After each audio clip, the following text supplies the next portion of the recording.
Welcome to another episode of the Founder to Founder podcast. My name is Aaron Spivak, born and raised in Toronto, Ontario, here in Miami, and I've built multiple 7, 8, and 9-figure brands and recently just had the third largest D2C transaction in Canadian history. But today is not about me, because today you get to listen to another incredible story of the founder behind the founder, and we get to dive deep into what it takes to build something incredible. It's not always the tips and tricks, it's how you go about your life. So join us for another incredible podcast at the Founder to Founder. Welcome to another episode of the Founder to Founder podcast. Today we have a legend from Ottawa, Ontario. Most people don't even know where that is, but it is the capital of our glorious Canada, where both you and I are from. Yeah. Jay, welcome to the podcast, brother. Thanks for having me. I'm a nervous wreck, but here we are. I think your story is absolutely incredible, which we'll get into. Anyone who's listening to this is like this podcast, we prepare really a lot. Yeah. And you don't tell your story much, but I think so many people will resonate with you today. And when people ask me about you, I tell two stories. Yeah. I'll start with one because we're going to get into it. The one I say, this is the man who's built multi-million-dollar companies but never quit his day job. That's right. Tell me about that. Well, I'm terrified right now. I love it. Well, you know what I'd like to know? So you know that I've had some businesses. I don't talk about it online. I'm just starting to sort of come out of my shell a little bit and share a little bit about me, but it's pretty uncomfortable, but I'm getting over it. What part of it is uncomfortable for you? I don't know. I look at this place. It's got lights and got Aaron in front of me, and it's just something I'm not comfortable with. I mean, I'd be curious to know what research you found about me, but my day job, I don't share it online, so this is a biggie. I'm actually a police officer with the city of Ottawa. I don't know if you knew that, but. Oh, I knew that. Your research said that? A lot of my research is actually the fact that I've known you for a few years now, and we have an incredible relationship. And I think a lot of the people that are tuning into this are going to have their ears and eyes glued to the screen, because oh my God, this is fascinating. And how long have you been a cop for? I'm in my 21st year. And 21 years. When did you start your first business, and what was it? I started, like you, I think I started when I was 13. Wow. And that was me literally going door to door to door in my neighborhood saying, $20, I'll mow your grass. $20, I'll cut your grass. I didn't take into any consideration on the size of people's yards. And I lived a little bit out in the country, and the neighbor next door, $20. And then he said his neighbor, $20. And the neighbor had about 4 acres, $20. It's 4 acres for $20 Yeah. by foot, or you're on the tractor? No, it was, wow. Actually, no, that one, Dad let me use the ride-on lawnmower. Good. But that actually got me into another job where I was cleaning buses during the summer, and it sort of fueled my entrepreneurial drive. That bus job, I bought my first mountain bike. I was $300. I mean, what are you, 13, 14 years old with a badass mountain bike. It was an itch that I couldn't stop. I'm a mess, bud. I'm not used to this. What was after that? I packed groceries. So wow. That's where I learned to talk to people. I actually got fired. That was my only job I got fired at, because I talked to people too much, which is pretty funny. You were slowing down the line. I was slowing down the line. But Jay, keep it moving. We got a line going here. I know. Wow. It was, the guy that fired me, though, he had half a tongue. And when I left... Half a tongue? It was what do you mean he's got half a tongue? He had half a tongue. And oh, man. When he fired me, I was so offended. I'm like, you're just jealous because you got half a tongue. It wasn't the nicest thing to say, but I was angry, and I was 14, 15 years old. But Where'd you learn this style of work? You grew up in Ottawa? I grew up just outside of Ottawa in a place called Kemptville. So the suburbs of the suburb. Yeah, it's the country. Yeah, I've played hockey there. There's like a little team there. Yeah, Kemptville 73s. Yes. Yeah, the rock stars. And that's rural Canada. Yeah. What do you credit a lot of this like hustle? Because what you're describing now, is super uncommon. I mean, my story, very similar, but I had immigrant parents. Yeah. We didn't really have much. It was either, if I wanted the bike, the only way I was getting it, like I could ask my dad all I want, but there's nothing in the pockets. Was that what it was like for you, or did your parents instill those values early on? Like, if you want it, you got to go work for it. Oof, I got goosebumps. No, I was just, it was always a challenge. If I wanted something, I needed to earn it, I need to get it. And to get it, I had to figure it out, right? And I think that's been a key to success since I started. Figure this shit out. I know there's so many things I don't know anything about, but I'll step into the ring and I'll figure it out. Win, lose, I've failed at lots of stuff, but that's every entrepreneur. I think and my parents always embraced it too. I remember, I think it was Price Chopper, it was like a Costco back in the day. Yeah. I'm like, Dad, can you go and buy me a box of gum? And I'd take that gum and I brought it to the high school, and then I'd be slinging packs of gum for $2 a pop.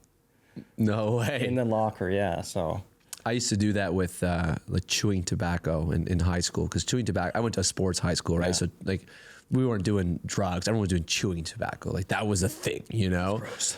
And it's disgusting. I hated it. Actually, I did try it once and I threw up like instantly. And I was like, oh my God, never again. But everyone else wanted it. And it was like $20 a tin, a can, right? Yeah. But I can buy them on this online website in the US by like the jug. Yeah. And I would literally repack them into tins. And it would cost me $5 and I would sell it for $10. It was amazing. So yeah, that's super similar. I want to jump to how we met. Okay. Because I think that's going to paint an incredible picture for people listening. And I'll tell the story up until a certain point. All right. And so for people listening, at the Founders Club, we host these dinners to bring people together, mainly members. And then we bring, some aspiring members. And we host this one in Toronto. It was like, honestly, too many people for the space. There was like 150 people packed on the rooftop. And I remember meeting you. And the first thing you said to me was, I drove in from Ottawa. And then my mind exploded. I'm like, you drove 4 hours? And you're like, yeah. And I 3D printed this cup. And I was like, oh, is that what you do for a living? You're like, no, I'm a full-time cop. And I was like, this guy is nuts. This guy drove 4 hours with a 3D printed cup that you were not selling at the time, right? It was just a sample. Yeah. Tell me, first of all, like, that takes balls. It takes balls to get in the car and say, I'm going to drive to Toronto. We've never even met before. No. Never done anything with the Founders Club yet. You're like, I'm just going to put myself in the environment. This was pre-Founders Club. Yeah, before we'd even started. This was before you started. Because I remember, I think it started with Chris from fucking CrossNet. Yeah, right? Chris Mead. And I remember following him online because, let's back up. So I had, like, how far back do you want to go? Do you want to go back to like the product itself? Yeah. All right. So COVID, bored, and the position that I was in with the police service, they had sent some people home. Everybody was freaking out. They're like, hey, you can't be at work. I'm like, okay, sign me up. All right, where do you want me? So started working from home. And then we had these lockdowns that you guys all remember. You couldn't leave the house. Yeah. And I don't think you know this, but I actually invented a baby bath back in, well, my son's 13 now, so he was like 10 months old, right? So he had taken a fall in the bathtub. He smashed his face, and it was all because he was learning to stand. So he had these, he's had these new legs, and he just figured out he wants to stand. So when you have a 10, 11-month-old, you got to sit him down, and he wants to stand up. You sit him down, you stand him up, and I was like, fuck it, let him stand. You know what? He's got these legs, let him use it. Yeah. So lo and behold, he stands up. He's like, yeah, he's all excited, and wipes out, smashes his head on the side of the bathtub. And of course, I feel like a complete ass of a father that, oh my God, I just hurt my kid. But he was okay, just for the record. Yeah. And I ended up saying, you know what, I'm going to build something that this child can hang on to in the bathtub. So picture like a four-walled box that fits in the bathtub, and it's got handles and dials and levers and switches. But the whole premise of it is that he can hang on while you wash his legs, his bum, his hair, everything. Wow. And give him, just that distraction. So I go down the road of trying to I had this vision. Now I'm like, I want to make this thing. So I go online, I'm going to buy it. It's so obvious to me, but I can't find it online. So this is pre-Amazon. This is e-com online. And I'm like, fuck it. You know what? I'm just going to build it. I can't find it. I'm going to build it. And then all of a sudden it was a site I couldn't unsee. And then I go out and I Google, design, industrial design, whatever.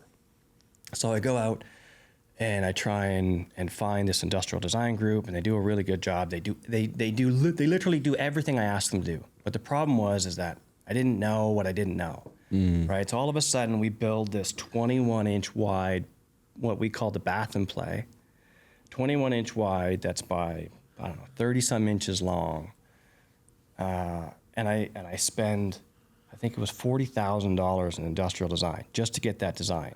Jeez. Right. This was I hadn't had any business success. This was real dollars coming out of my while you were a full-time cop. While I was a full-time cop. It's a lot of full-time cop money. Yeah, it's a lot of extra paid duties. Yeah.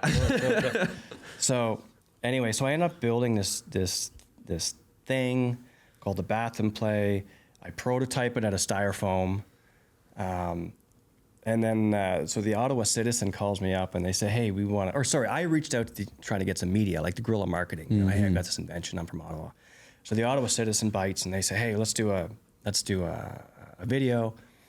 So we go and I have this styrofoam insert that fits in the bath, right? So then I have to ask for test babies, right? So I get my son and I get a couple friends to bring their kids. And then, so the media guy's there with the camera, the bath's in the bath and play is in the bath. We got the water filled up. Styrofoam floats. Oh. Now I got the media there. Oh my God. We ended up finding a bunch of weights and we weighed this thing right down. We put the kids in it. Anyway, long story short, it was a pretty neat product. We go to Las Vegas. I get 7 companies that want to license it. And then what happens after that? They're like, yeah, we love it, but it's too expensive. It's too big. I go, what do you mean it's too big? Well, it's 21 inches long and a shelf is 18 inches. The bath shelf is 6 feet long, and your product takes up half of it. Your margins are shit, right? We're not going to make any money on it, right? And so like all these things I learned along the way. So fast forward, I'm in COVID, to answer the question. And I'm like, fuck it, I'm just going to learn. I'm going to teach myself. I'm going to teach myself industrial design. It can't be that difficult. So I download what's called Tinkercad, which is like CAD for kids. Yep. YouTube tutorial. Grab a scotch. 12 hours later, I have a prototype, working prototype in hand, and all from scratch. Didn't cost me a penny. So now I'm like, well, what do I do? Wait, out of a printer? Yeah. So you bought a 3D printer. I had a 3D printer from Kickstarter. You bought? I know. So you brought a 3D printer and you're like, I'm going to print this idea in my mind, in my house. So I had actually bought a 3D printer like a year prior.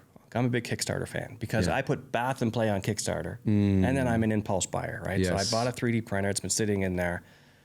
So I go online. I now have a 3D drawing and now I can 3D print it.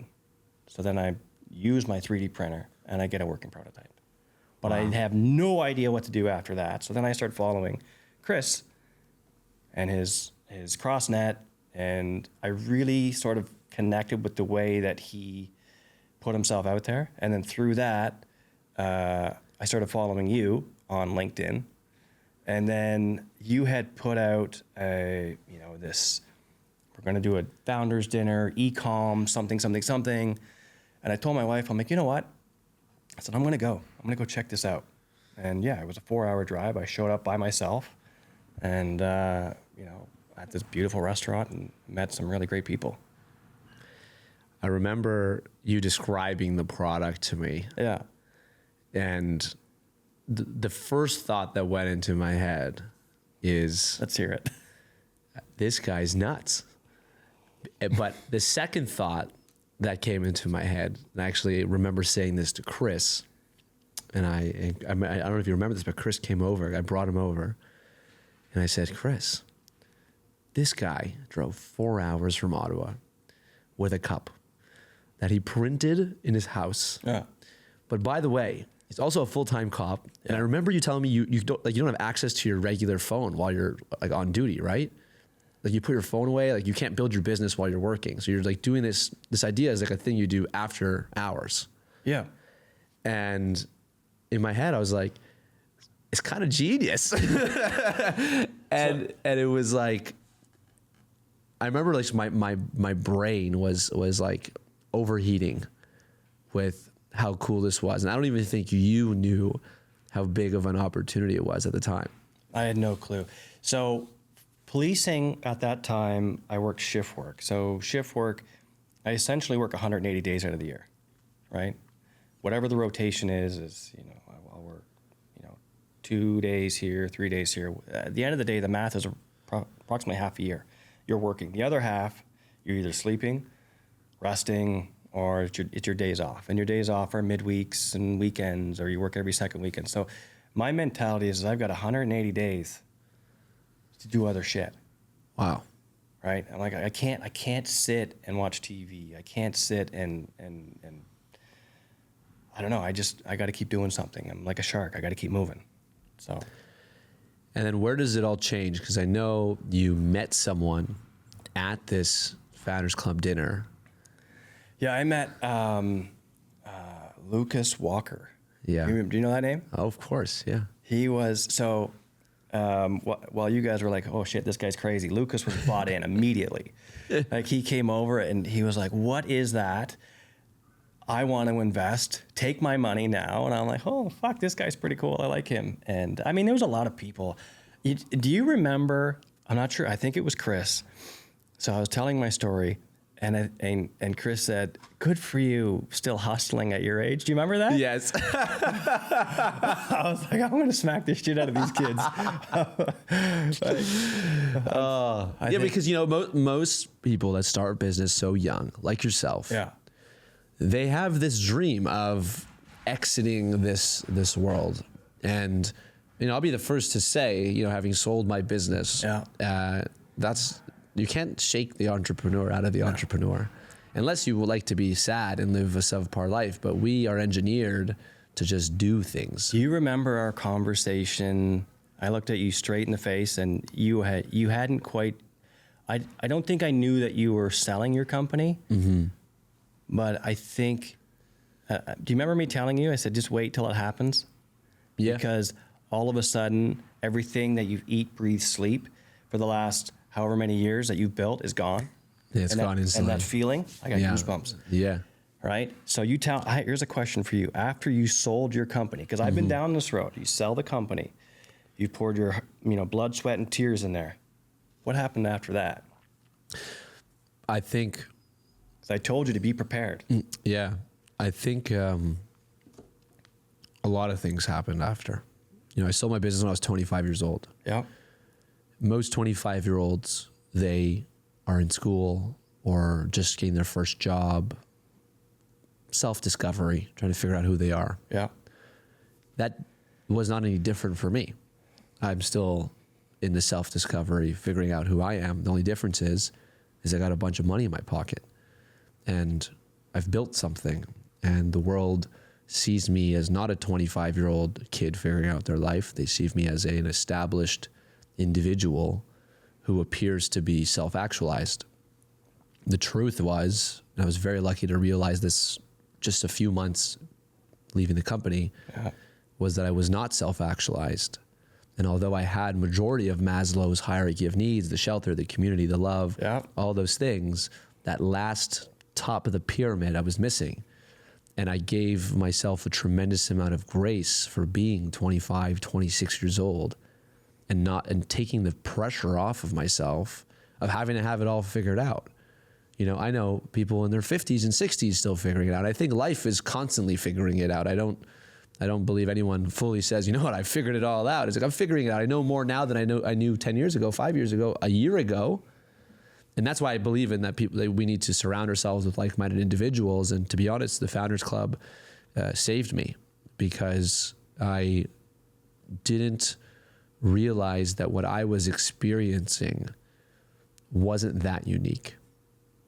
It was unique to the regular world, but it wasn't unique to founders who've built and sold things. It wasn't unique to founders that have had tremendous amount of success. It wasn't unique to founders that started young and had multiple businesses. And when we started to build the Founders Club, and we was able to start surrounding myself with like-minded individuals, it became my safe haven. Yeah, you know what? I've been following you along, and I remember making a point to say to Aaron, I'm like, Aaron, you just be mindful of what happens next. Mm-hmm. It's so true, and I remember that. And the reason you're able to say that is because you had the experience, and you were able to look at me and consciously say,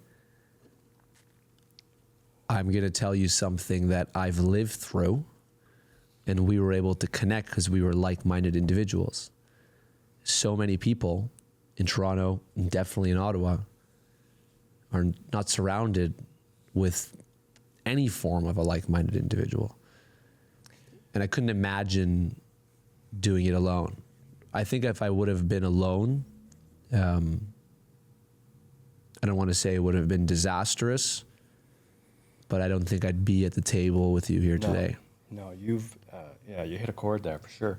No, I'm happy that you were able to continue, because I struggled, and I think. What is the part you think you struggled with the most, or when was that point in your journey? Pass. Ask me again. Just let me regroup. Ask me again. Well, I'll get to it. I'll answer the question. I'll ask it to you in a different way. Well, I know the answer. Okay, then you just said the answer. It's just I just needed to come down a little bit. You can take your time. It's you go and you, as an entrepreneur, you have this vision of, I'm going to hit that fucking home run, and when I hit that home run, it's going to be a fucking, people are going to be standing and clapping and cheering you on. You're going to pop champagne. You're going to hug your wife. You're going to give her a kiss, and you're going to celebrate. And then everything that you've worked for is gone. And you're like, what the fuck? But to everyone else, you've got the wife, you got the car, you got everything. And it's like the founders group for me, and what I was drawn to about is like, now I'm around people that get it, right? Mm. Some people don't get it. Some people don't understand, like, you have it all. I'm like, yeah, I have it all, but my fucking purpose is I want to keep building. I want to keep going down this path, right? And it's like, well, am I being selfish? Am I putting my wife and kids on the back burner again? So me coming to see you was like, just be careful, be ready, and I'm so happy that you've built the Founders Club, and that you're doing this podcast, and that you're 20 some years old. How old are you anyway? I just turned 30. Ah, you're in your 30s. Yeah. Okay, you got it all figured out. I just turned 45. It's seeing someone hit a home run doesn't mean they have it all. 100%. Right. So just find your purpose, and that's what happened with the cup. So the reality is I needed to find something that brought me peace. I started doodling. I was like, oh fuck, like I got everything in the world. I got a beautiful wife. I got beautiful children. I got a beautiful house. I got a fucking job on top of this. Like, I've got everything, right? And then I'm like, but I feel empty. It's not that I wasn't happy. I just felt like, oh, something's missing, right? So I started drawing and doodling, and then I was like, you know what? I want my kids to learn to build. And I had built this horn out of PVC pipe and a bicycle tube, and it was like, the way it was sitting on my desk it looked like a cup. And I said, fuck, that'd be funny. All right, and this is on the whole COVID thing. So, you're locked down, and you're pacing, and you're walking around going, what am I gonna fucking do now? And then all of a sudden, I have this vision of this cup making a horn. Again, I do the Google. I'm like, I don't see it. It doesn't exist. And then I was like, fuck, I'm gonna build it. And then lo and behold, I build it. I walk upstairs. My wife says, Jay, if I could have taken a video of your reaction when that thing worked, she goes, it was priceless. I said, what do you think? She said, well, you're laughing. The neighbors are laughing. She goes, make a business out of it. I said, green light, go. She said, green light, go. And that was it. Wow. Yeah. And now I'm having fun. Like, I'm having a blast from knowing nothing. I still know nothing, but yeah, I got you a gift. Actually. You've seen the original. I have one of the originals. Yeah, but you've seen the original, so I'll put that one. Let's put it on the table. I want to go through it, but I want to talk about. You just brought up. Oh yes, well, these are wow. You've taken this a long way. We're gonna get into this in a second. Yeah. Well, I'll put that aside. But let's take it out of the packaging so we can at least have it on. For those of you listening, we just pulled out the. That's the OG. That's the original. This is the one I have. That you have. I think you have a Toronto Maple Leafs version. Yes, because I was trying to pitch it to them. Okay, before we get into this, yeah, you brought up something really important. You brought up your wife. Yeah, and you've told me in the past, and I love it and I admire it. How she's been, she's been your rock star, and you just literally mentioned that you had this moment where you made a tube and it looked like a cup and the neighbors are laughing and you turn to your wife. Yeah. And she said, turn it into a business. Yeah. Which is creating a room for you to self-actualize. And you just mentioned how much fun you're having. Yeah.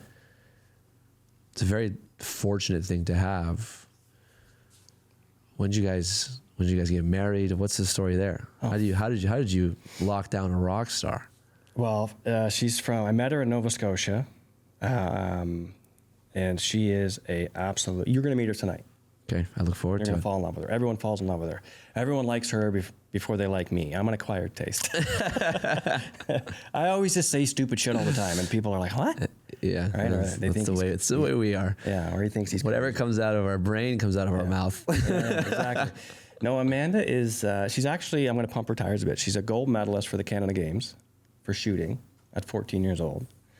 Well, that's not bumping her tires. She earned that. That's awesome. Yeah, she's a rock star. She gets up. She's up at 5 a.m, works out, goes for a run. She's got all her shit done to start the day. She'll get the kid before I even wake up. Wow. Yeah, she's a phenom. But she completely lets me scratch that itch, right?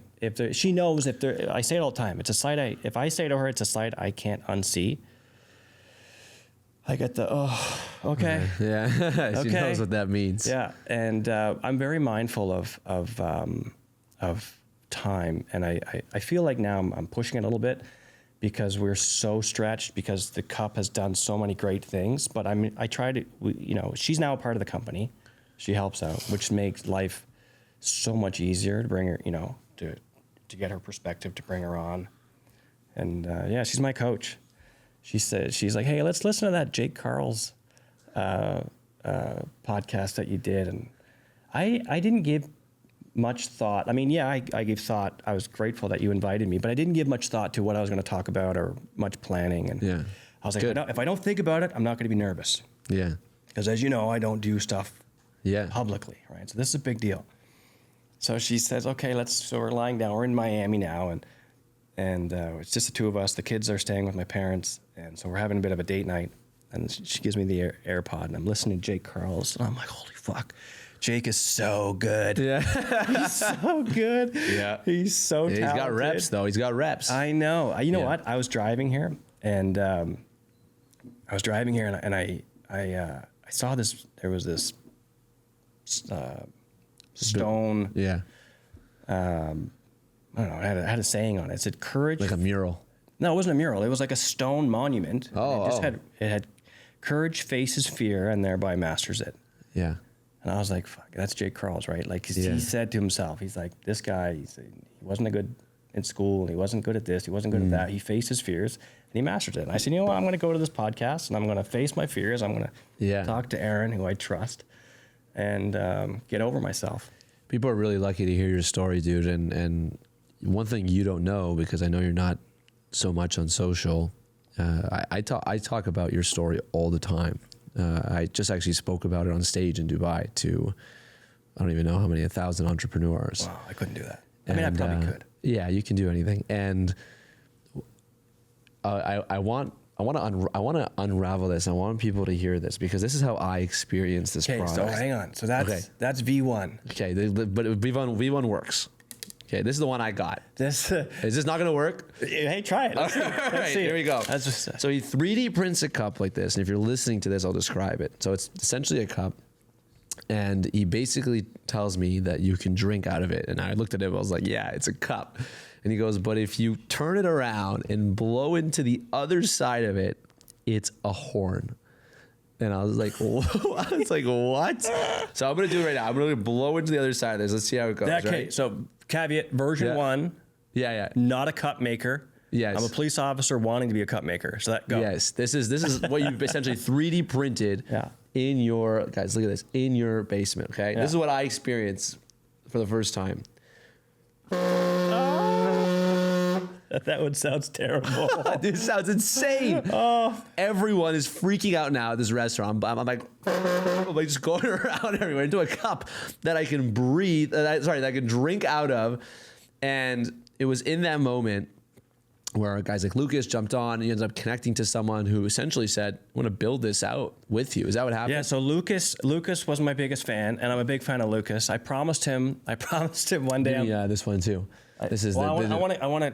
Okay, so we'll put it here. Hey, I want to talk about this. Okay, we'll put that here. We'll get to it. But yes, tell me. So Lucas Walker, I'm a huge fan of it. I said one day I'm going to make a product. The next product I make, I'm not going to get into the details about it, but I'm going to name it the Walker Edition because that's that's cool. Ode to Lucas Walker. A guy that you meet Yeah. at a Founders Club dinner that you drove 4 hours for. So I drive 4 hours. I show up at a restaurant. I know nobody.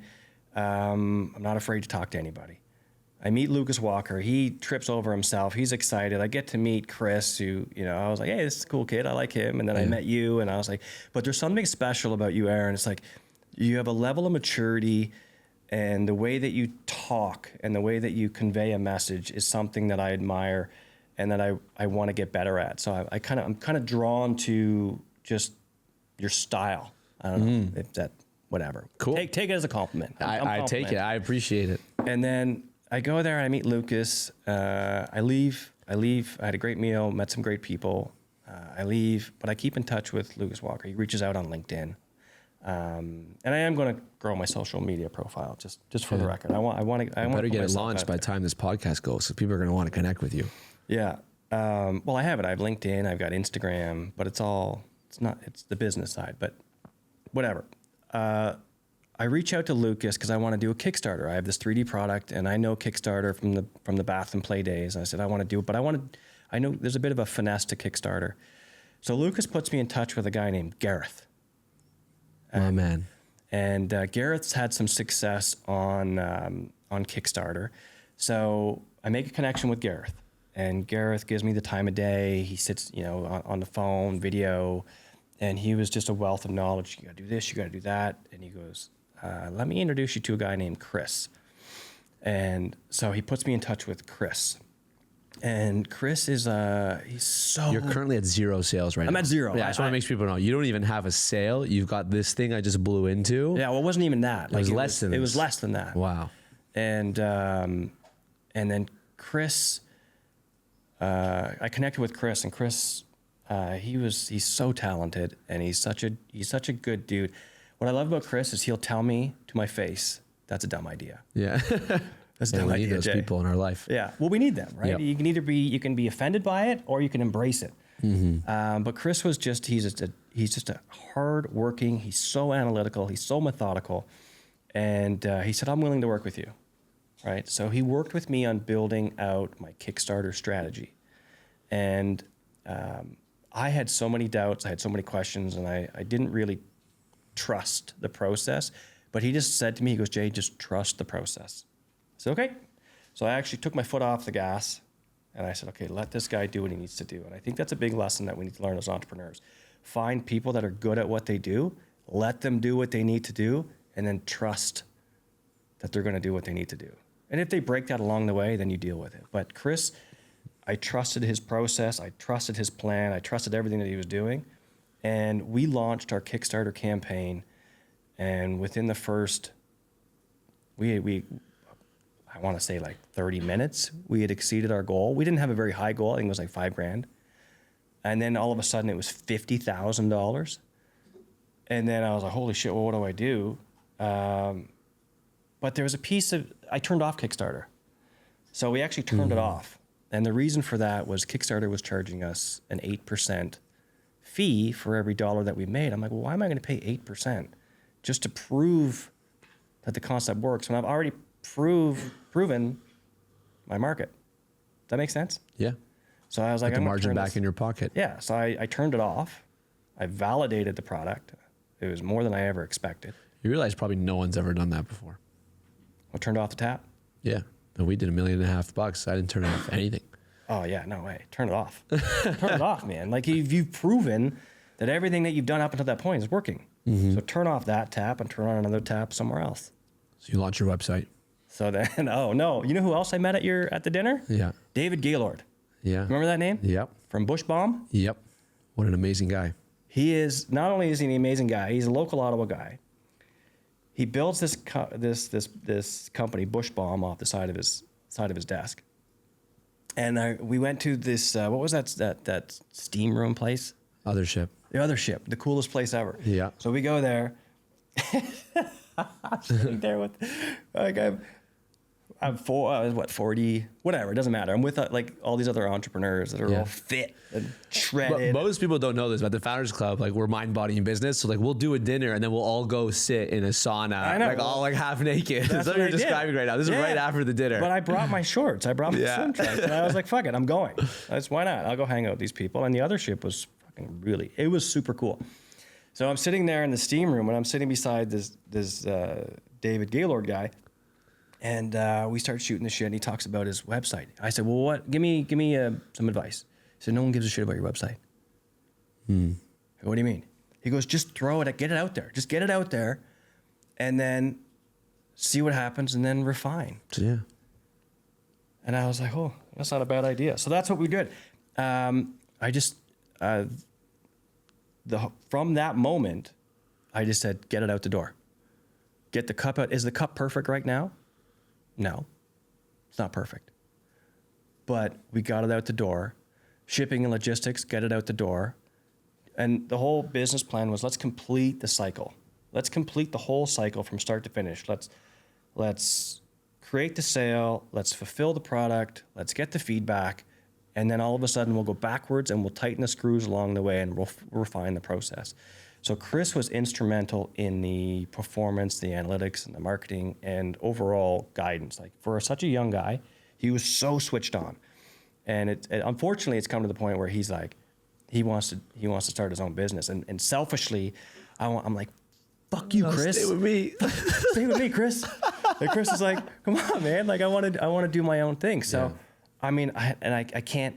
And I was like, Chris, don't do this to me. And he's like, no, I'm gonna. So hopefully he's gonna crush it. He's got a new business coming out the door. So big shout out to Chris. I wish I knew the name of his business. I'd plug it, but he deserves every bit of it. And maybe we'll get him on here. You should. You know what? We'll get him on here. So back to the. You launch. So I launched on your website.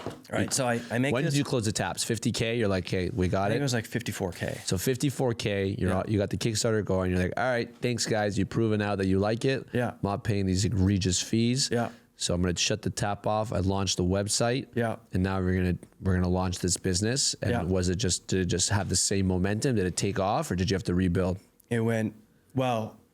We went and did the meta ads, right? So we went and started doing the online meta, and the problem was we were such a new account, we could only do like $30 a day in ad spend. Yeah, you have to build it up. You got to build it up, and I think that's another piece of advice that I'd give to business owners. Like, if you're going to go down the road of building an e-com business and utilize meta, be prepared that it's not an overnight turn on the tap. Yeah. It's sort of gradual, and what I really loved about Meta was I built this, I don't know, is that camera on? Yeah? Yeah, they're on. So but describe it for those who are listening. So this cup it's a tumbler, and the lid doesn't close. It's just like it's an open spout lid. And the reason for that was, in my budget, I could only make one lid.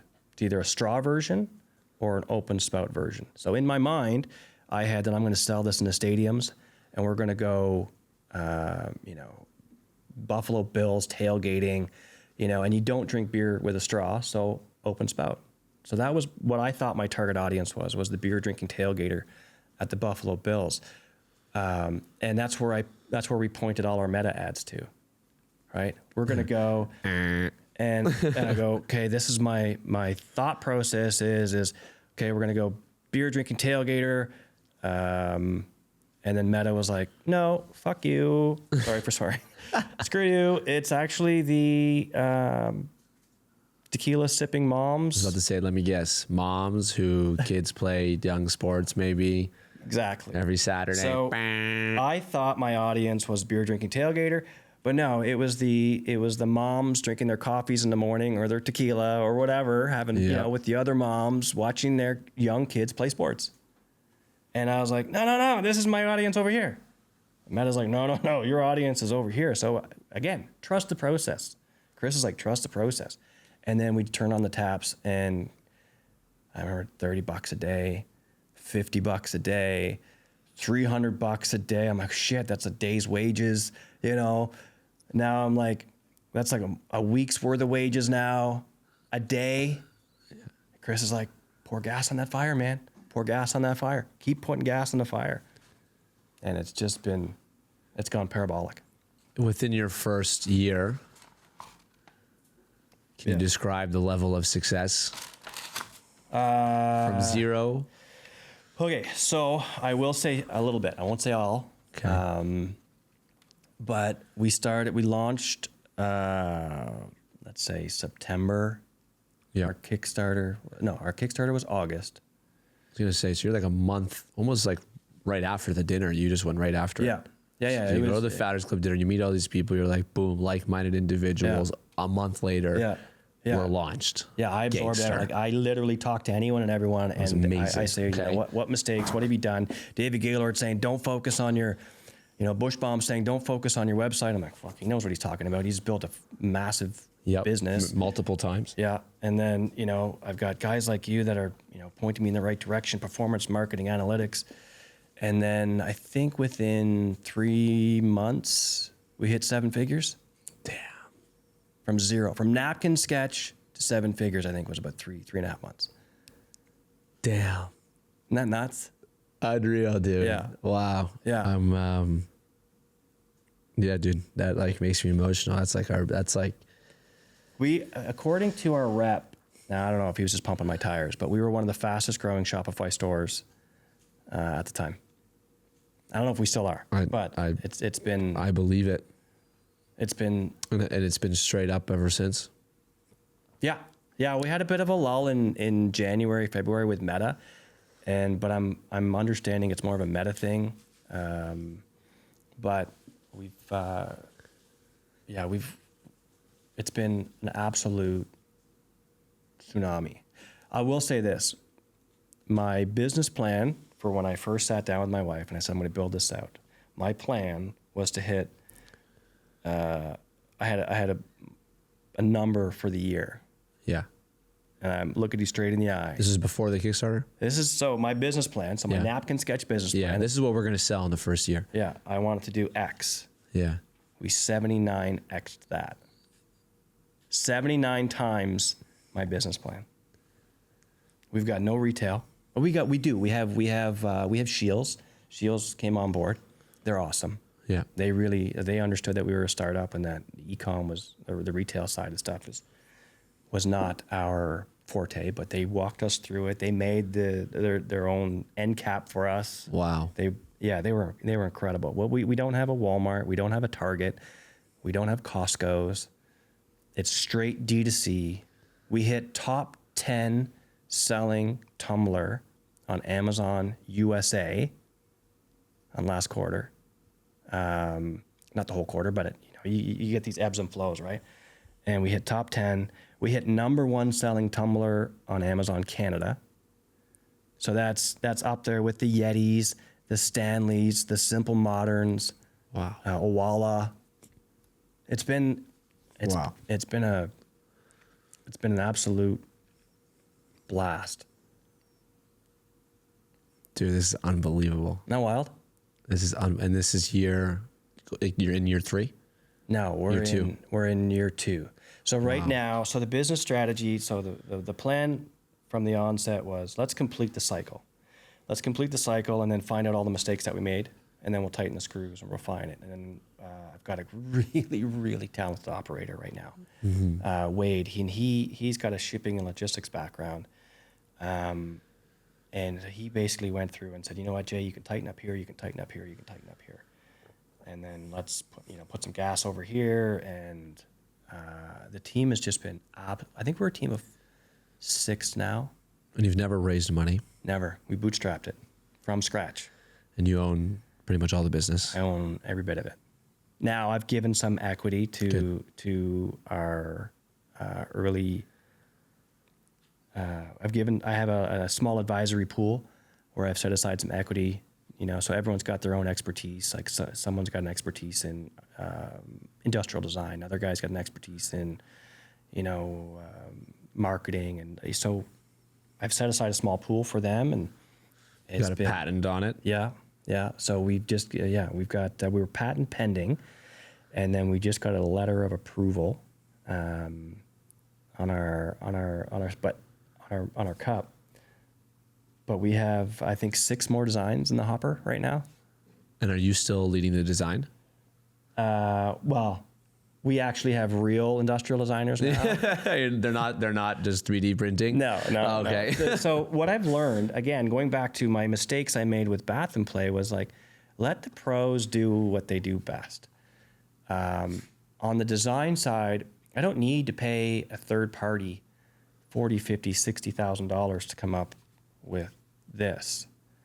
Because what we do is when we go to China and we give them our concept, they need to make the product match the manufacturing method.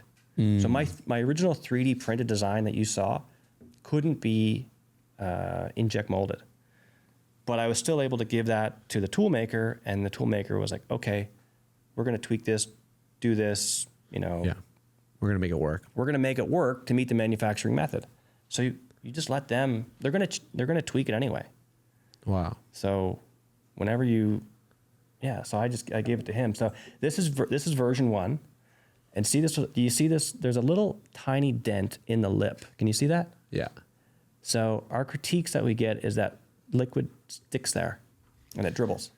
On the shirt. On the shirt. Yeah. And so, we get a lot of feedback on that. The other feedback we get is that it doesn't have a closable lid, which I totally get now. And so V2 is out.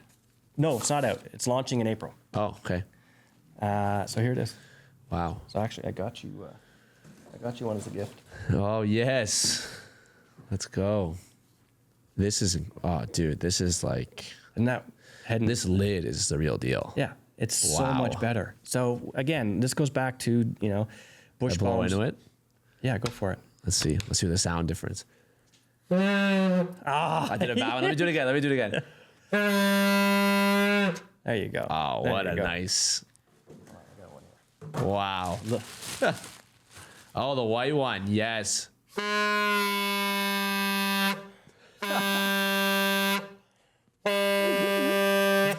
So basically, pretty much, guys, if you go to any sports game now and you hear someone blowing into their cup, it's your cup because there's a patent on it. Your top 10 selling cup in 2 years. And the best part about it that I want to get into, you're still a full-time Police officer. officer. Yeah. What is that about?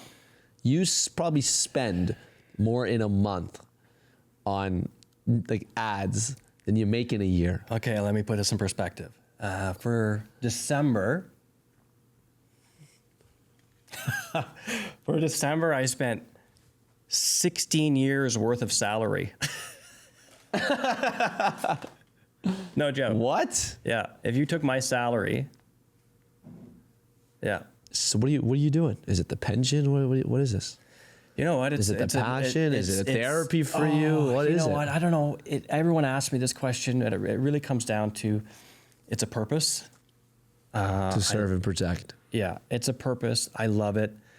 I have a really cool job. And,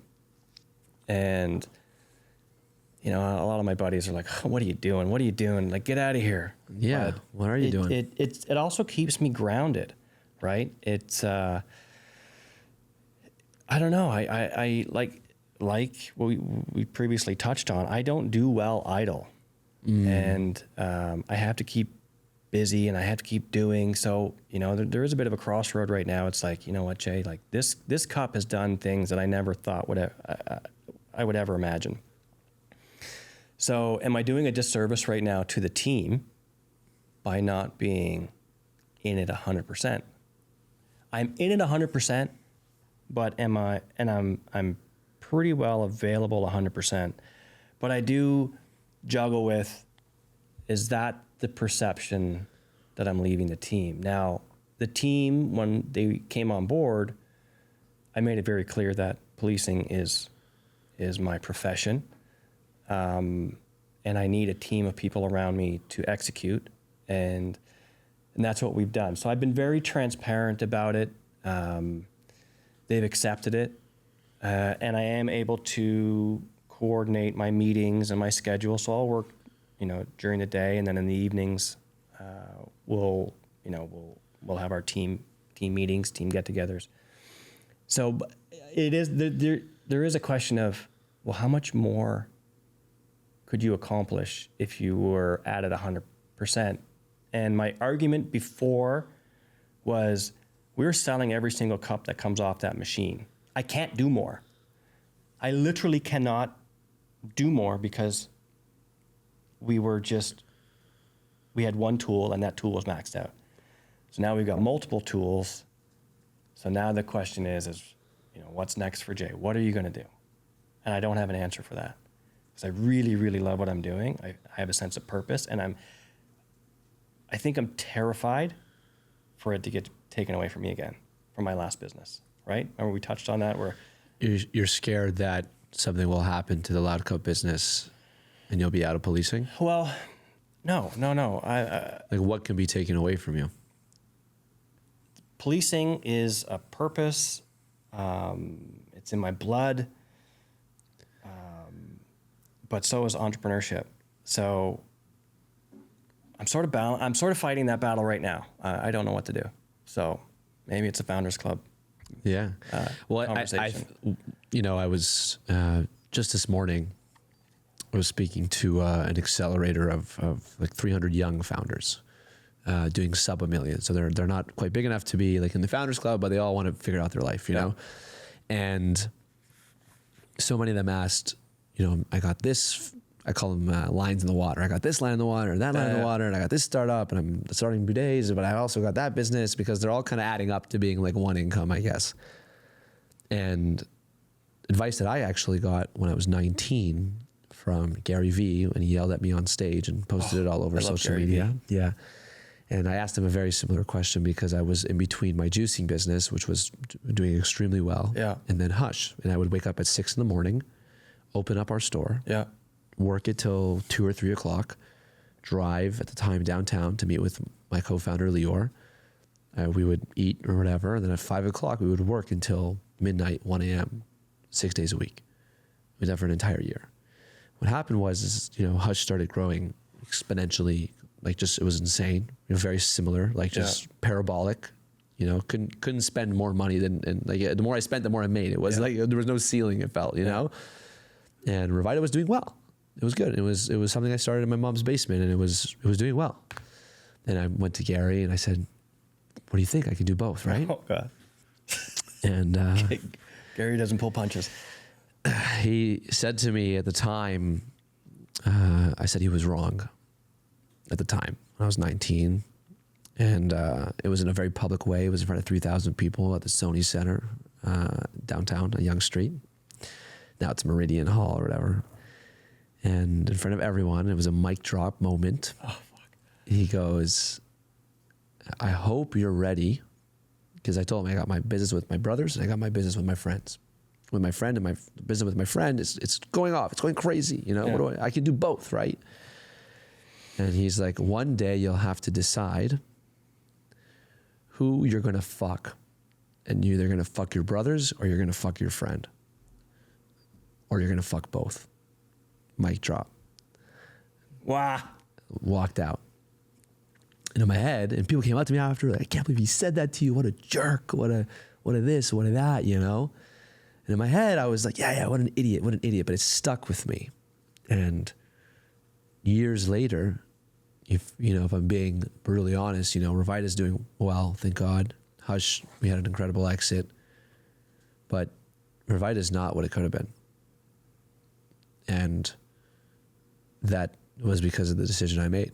Yeah. And I got to kind of live with that. It probably could have been 100 locations perhaps, or who knows what it would have been. And it's still doing well. And it's kind of like I can tell in your inside, you're like, I don't want to, I've spent years building this. These were like, this is a part of who I am. Yeah. But there is a cost, and the cost is not the time actually, or the salary, or any of that. The cost, in my opinion, is there's no mathematical equation. The cost, unfortunately, for both of us, is the time that it's going to take for us to figure it out. Because in 10 years from now, that's the only time you're going to be able to look back and be like, I wonder, and we're never going to know. And it's interesting because I can tell you feel the opportunity cost with the time, but your soul is connected, and it's a very powerful feeling. I think, I know with the team that we have now, they are so good and so capable and so, like I said, I've it's no surprise to anyone that I'm still doing what I'm doing. And our strategy on the business side of things is we've accomplished so much with so little. I think I want to enter into a strategic partnership with a strategic to say, look what we've accomplished with no retail, just D2C. We're on Amazon. We just started TikTok Shop. But imagine what we can do with your horsepower, right? Imagine, so I think I might want to take some chips off the table. And this is what I'm going to do. I'm going to take some chips off the table, right? I'm going to take some chips off the table. I want to find a strategic partner that's going to take what we built and 10x it with their horsepower, with their team, and I want to bring my team with me, right? And I want to be, from there, I want to do what I love doing, and just building and innovating. And I want to have a team of people around me, and that I can say, you know what I want to build? I want to build this. Go. Make me a prototype of this, and just create. I think that's my ultimate entrepreneur home run, right? Because I've done the.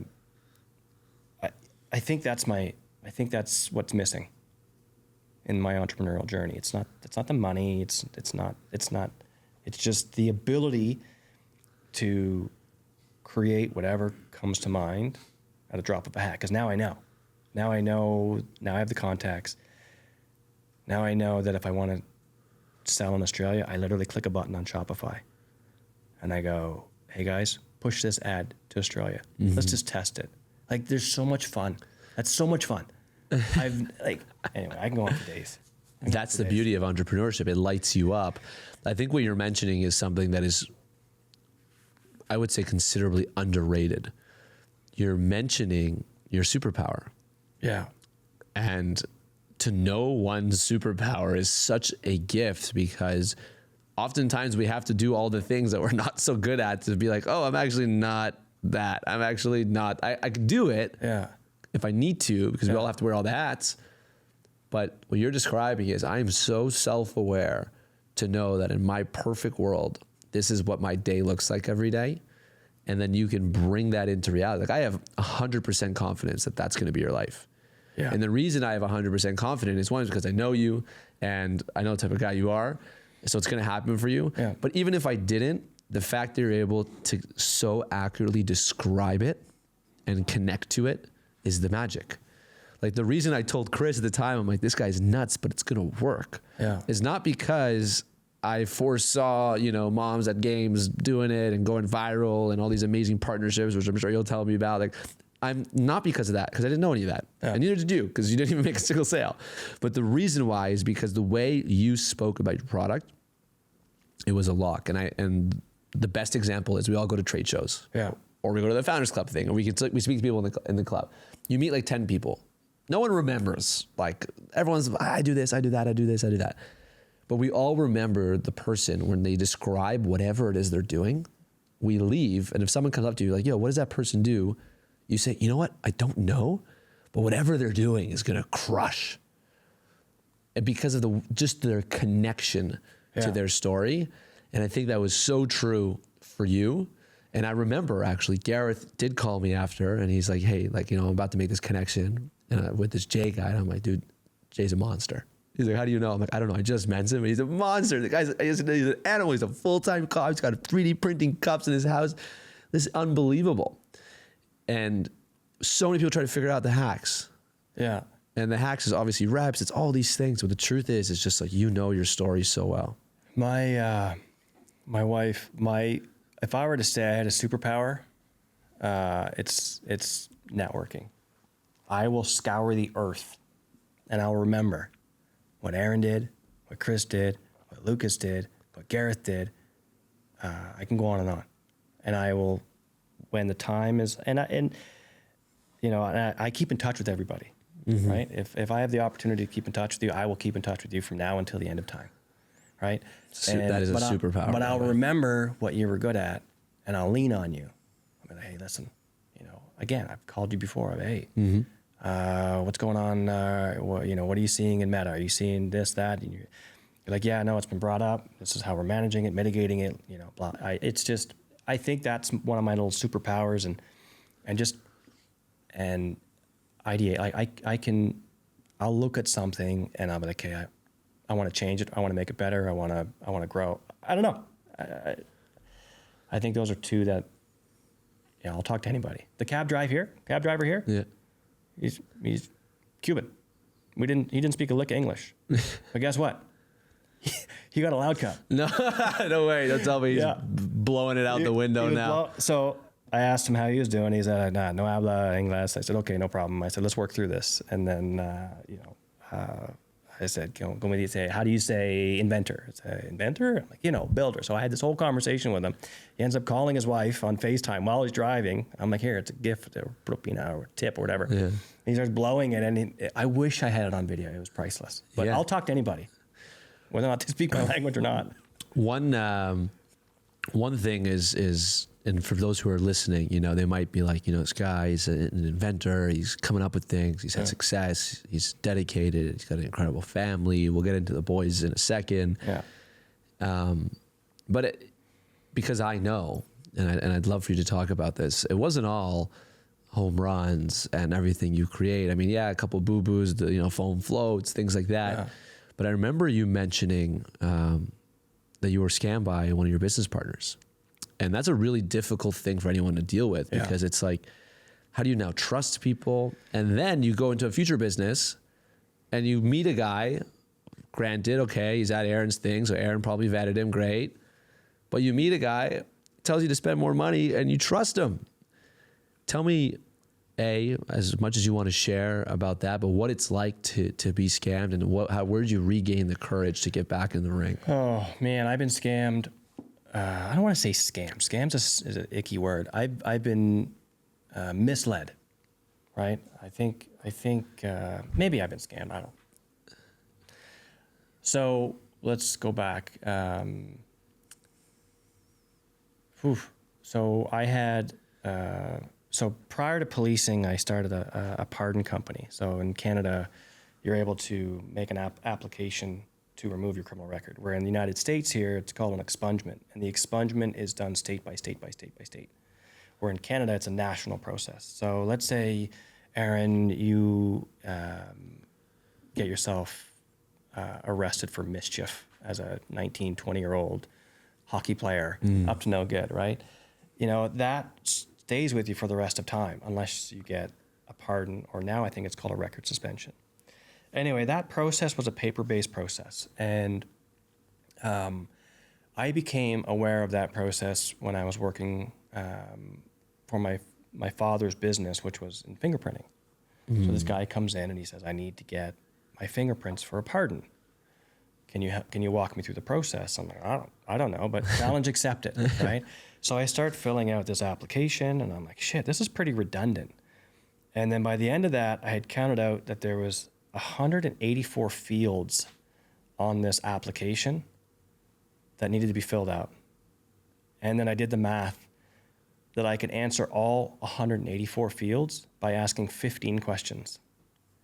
So I then went and said, okay, listen, I want to storyboard this. I want to make this into software, right? Because I'm going to ask one question, and then I'm going to take that answer and I'm going to populate it in 15 different spots on this application. So we were one of the first people to take a PDF and actually make it editable.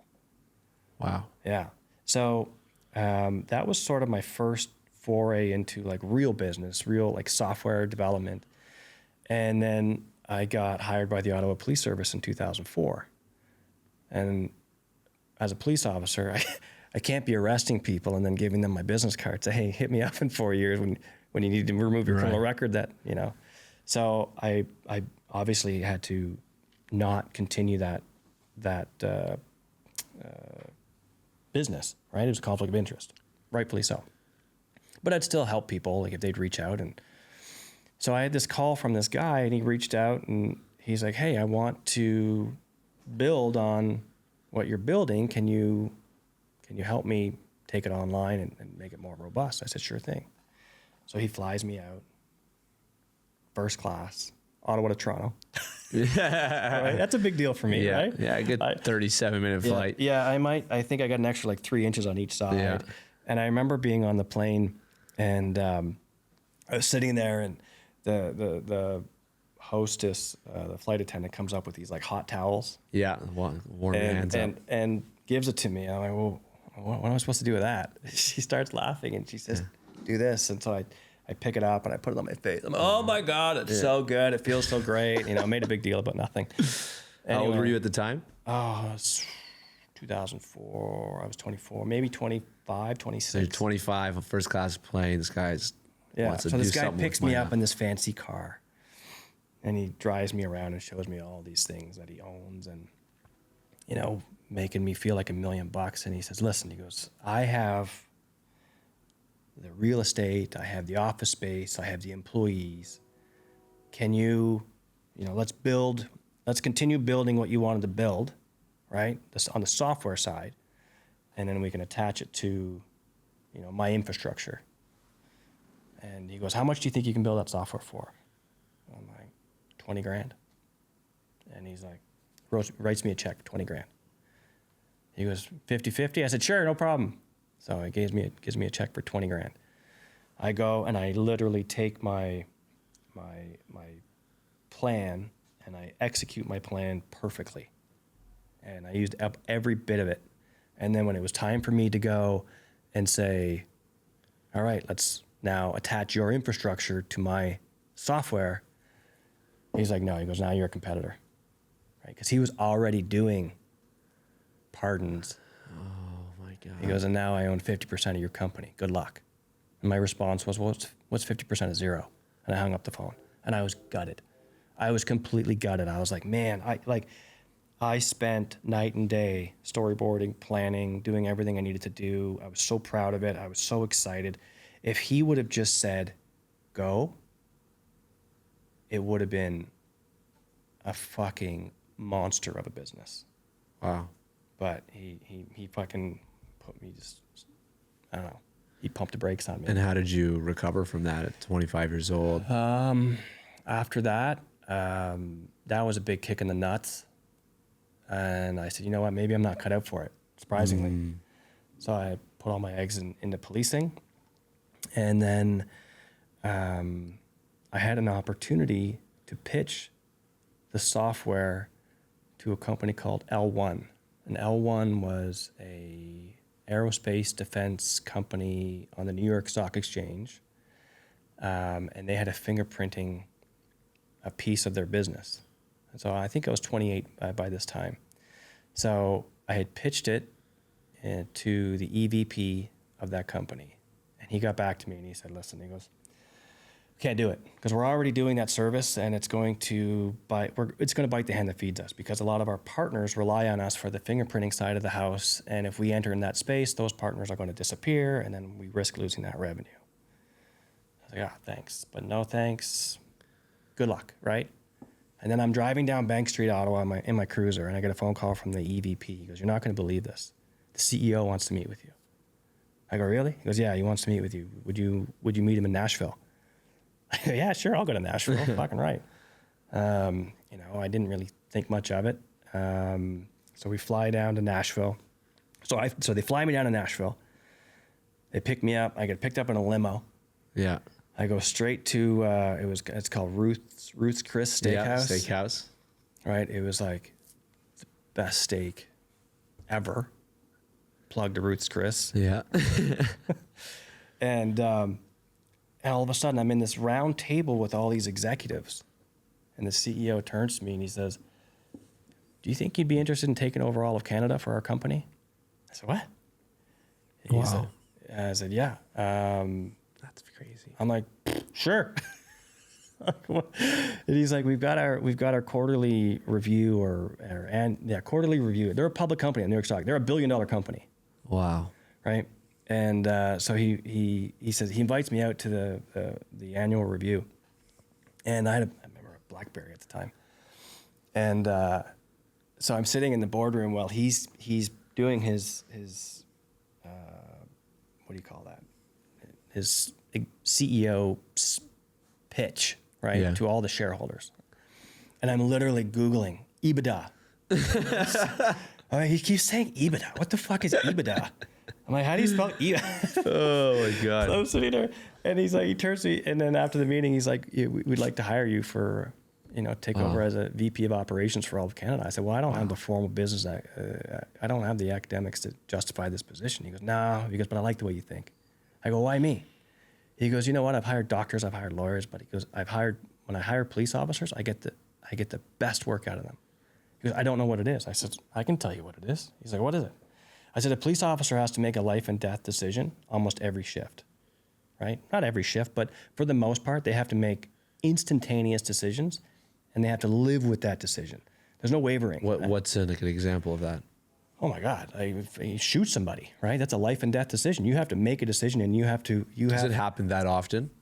Is it that often? Like, I feel like there's like, at least in my world, like I feel like most of police work is like not that crazy, or am I totally wrong? You don't get to see. You don't get to see it. You don't get to see. The chaos and the misery and the problems that people face. But even a guy hanging off a balcony, he wants to end his life. It's like, you have to make a decision, right? What resources do you have available to you right now to solve this problem? Is it people? Is it items? Is it objects?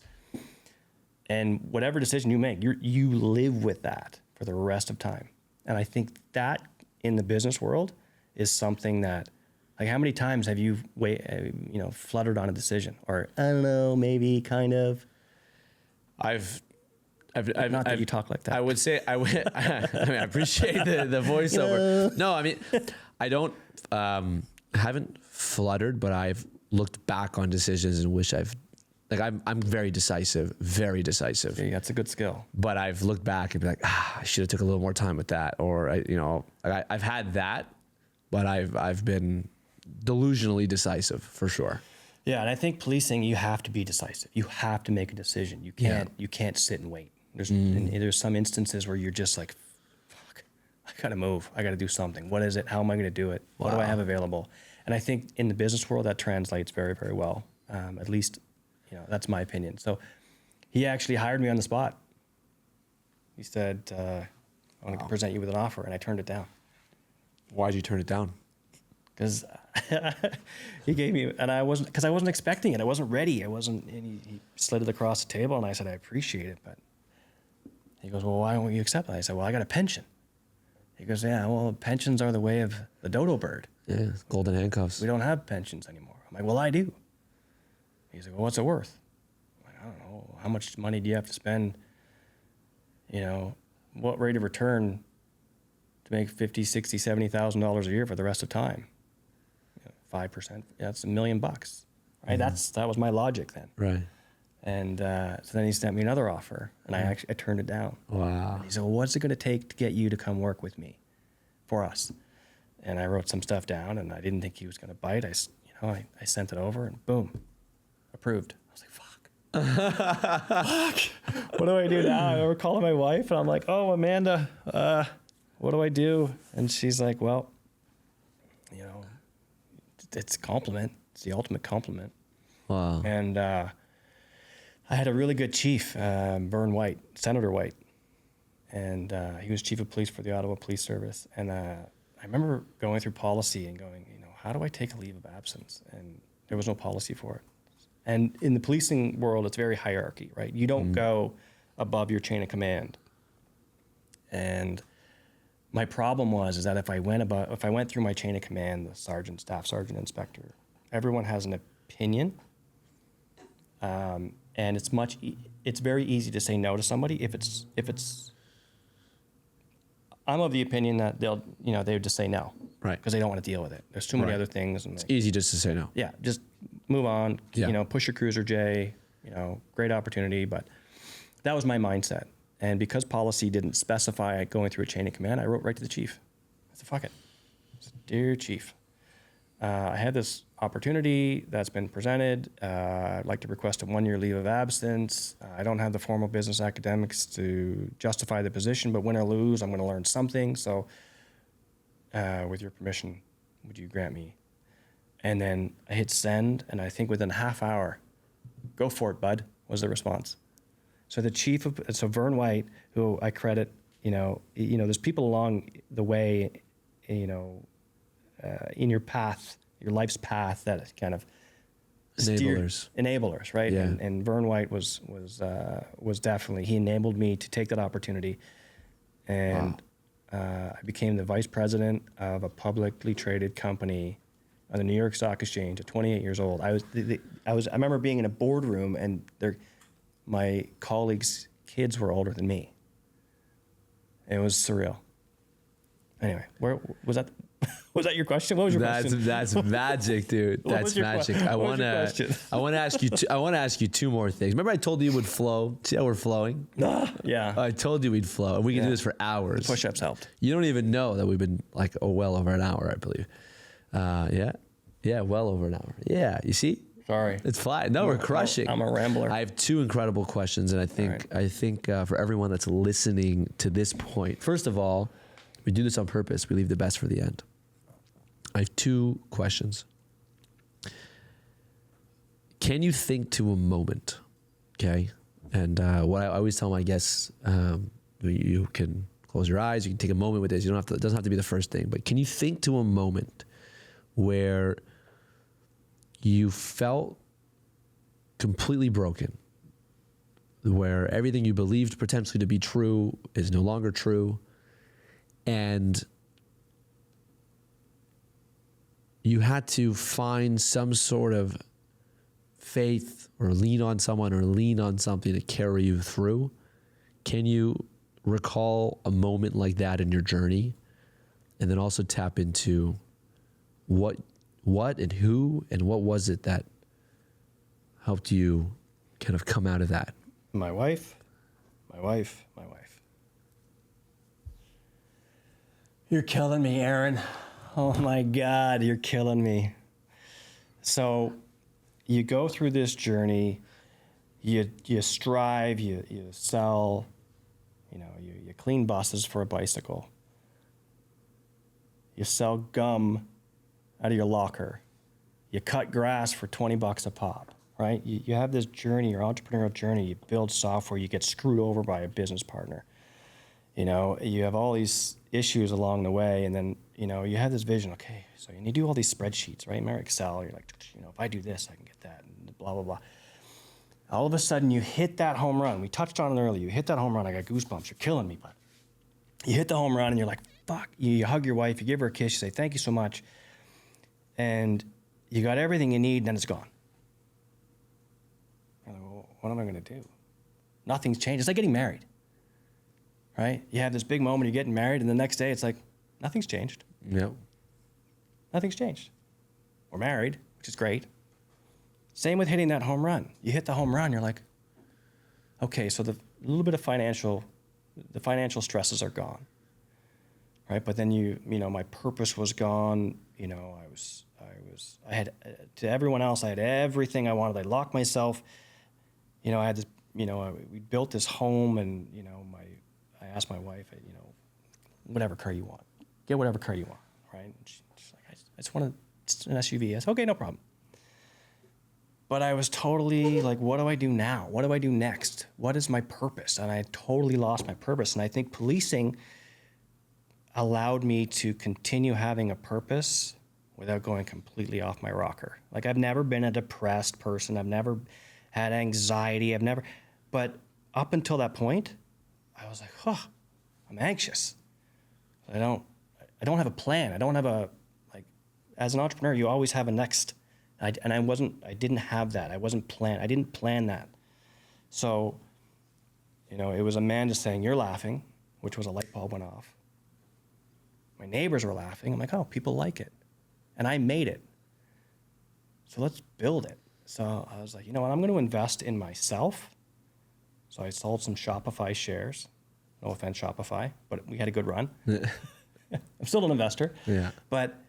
And then I invested in myself. And then going back to what you asked me about business partners and trusting people with money, is I never took money. I didn't want to take money. I never wanted to have someone to have that leverage over me ever again. Never again. And I won't, unless it's a strategic partner where I've taken chips off the table, right? And then we can blow up the business even more. But I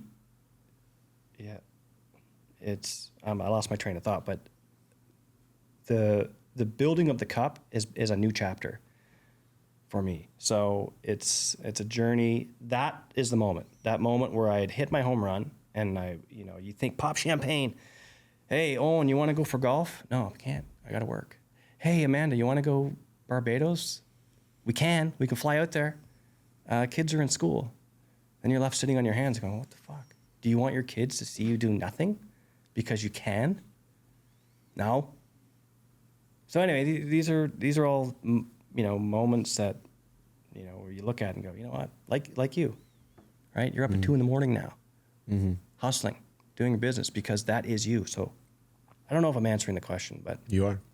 That's, it's entrepreneurship is a crazy thing, man. No matter what you go through, you've described in so many different instances, and I want to kind of like bring this together for you, but for everyone listening, is what life is really about.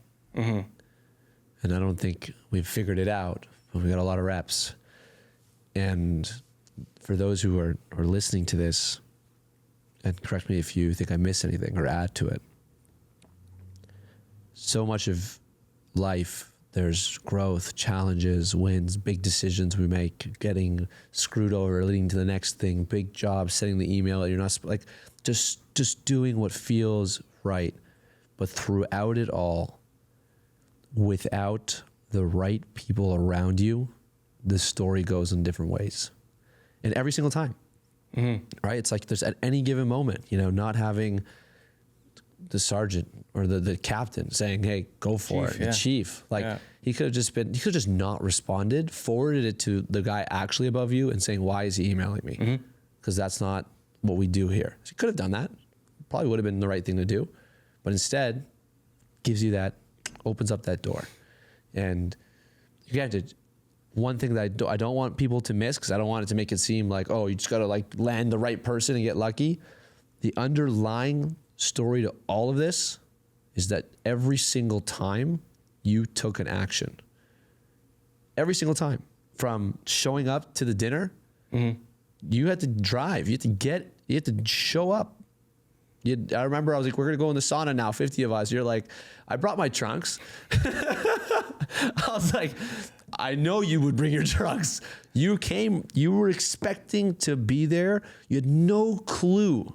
You couldn't, if I would have told you before you came, make 5 guesses of what's going to come from this, you probably would not have guessed that path of what happened. No. 0 chance.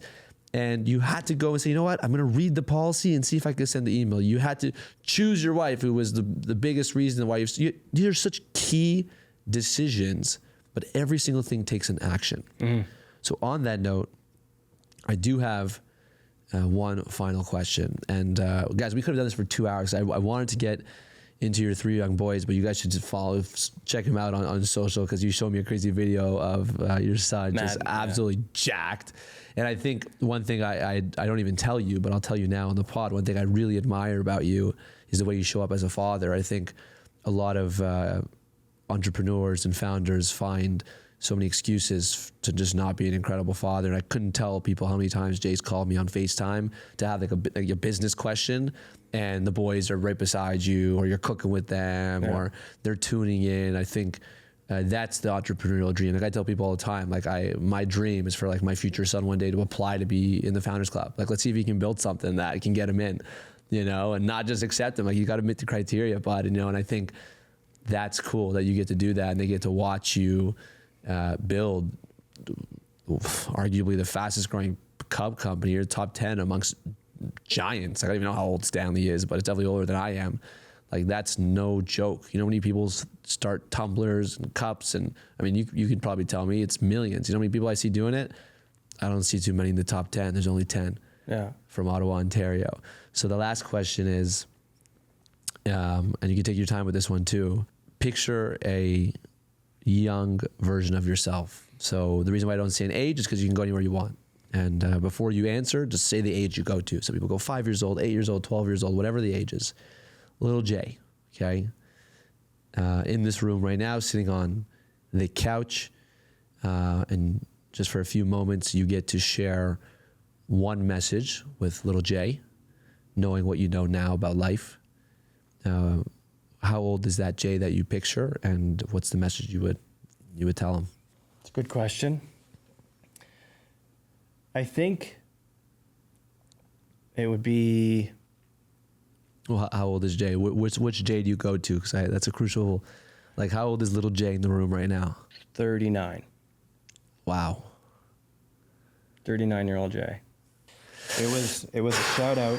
It was from a friend of mine, Jenny Emery. Shout out to Jenny Emery. It's one of my best friend's wife.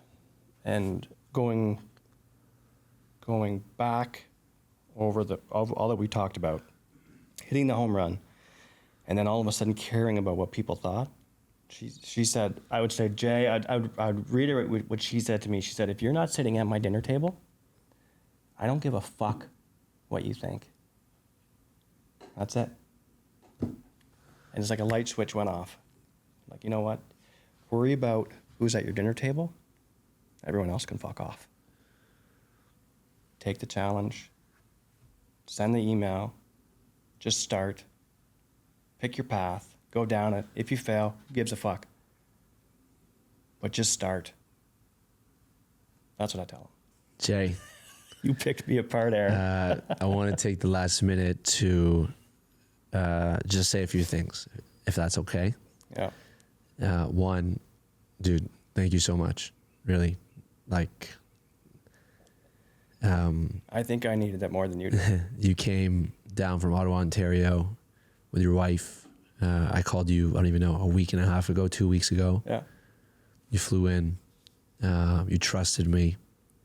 The pod, you've trusted me many times, many times, and I've trusted you many times. You know, I remember when I called you many times, and the one that comes to mind, I remember when I got like robbed, and I was like, I don't know anyone that knows anything about this, and I called you, and you're like, yeah, dude, at least you're okay, and I'm like, yeah, but my car, you're like, yeah, at least you're good, and I was like, yeah, I guess I'm fine, yeah, I guess I'm fine. You're like, I've seen it go many other ways, man.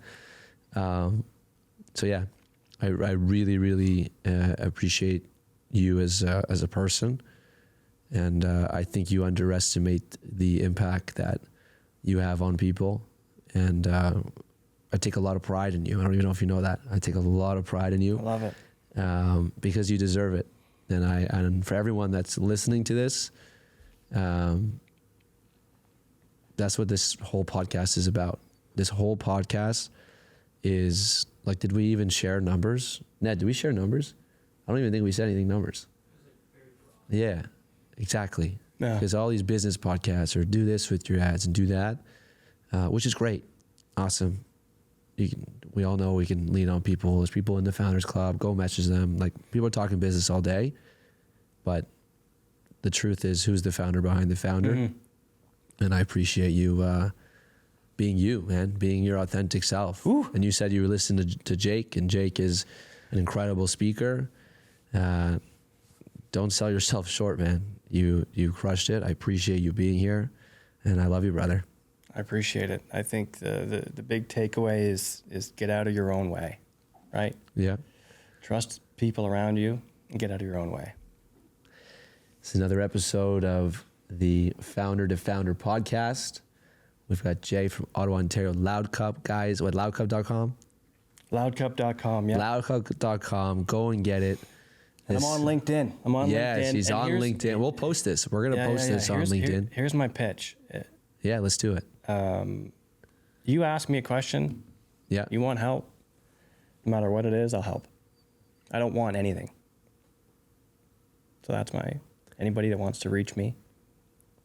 And that, ladies and gentlemen, is what being a founder is all about. That's one of our core values within the Founders Club of what we do. This is all presented.